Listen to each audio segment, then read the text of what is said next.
مذہبی scholar engineer محمد علی مرزا نے انکشاف کیا ہے کہ اڈیالہ جیل میں ان کی رہائش اور سابق وزیر اعظم عمران خان کے سیل کے درمیان صرف ایک دیوار کا فاصلہ تھا۔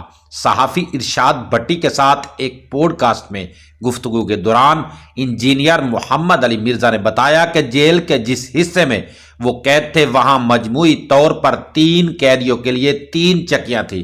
ان کے مطابق اسی دیوار کی دوسری جانب عمران خان کو رکھا گیا تھا جہاں انہیں 6 چکیاں الاٹ تھی اور ایک مشقتی بھی ان کے ساتھ موجود تھا۔ انجینئر مرزا نے کہا کہ بعض اوقات انہیں عمران خان کی آواز سنائی دیتی تھی جو اپنے مشقتی سے گفتگو کرتے تھے۔ یہ بات چیت زیادہ تر کرکٹ سے متعلق ہوتی تھی اور سیاسی موضوعات پر وہ گفتگو نہیں کرتے تھے۔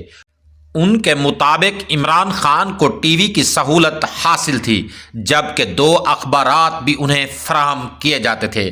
انہوں نے مزید بتایا کہ عمران خان کے لیے کچا گوشت آتا تھا جسے ان کا مشقتی پکاتا تھا اور بعض اوقات دیسی گھی میں بنے کھانے کی خوشبو بھی محسوس ہوتی تھی۔ ان کے بقول عمران خان دن میں 2 مرتبہ کھانا کھاتے تھے، صبح تقریباً 9 بجے ناشتہ اور سپہر 3 بجے کھانا لیا جاتا تھا۔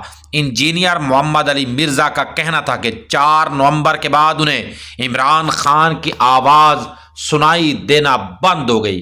بعد ازاں جیل کے عملے سے معلومات لینے پر معلوم ہوا کہ انہیں جیل کے ایک اور حصے میں منتقل کر دیا گیا تھا جہاں دھوپ کی بہتر سہولت موجود تھی۔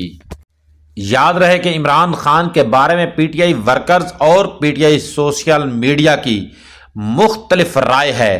کوئی کہتا ہے کہ عمران خان کو کھانا نہیں ملتا تو کوئی کہتا ہے کہ انہیں ورزش کی سہولت نہیں، اور یہ آج محمد علی مرزا کے بیان سے ثابت ہو گیا کہ عمران خان کو وہ تمام سہولیات میسر ہیں جو باہر تھی اور انہیں ایک وی آئی پی قیدی کے طور پر ٹریٹ کیا جا رہا ہے کیونکہ وہ پاکستان کے سابق وزیر اعظم ہیں۔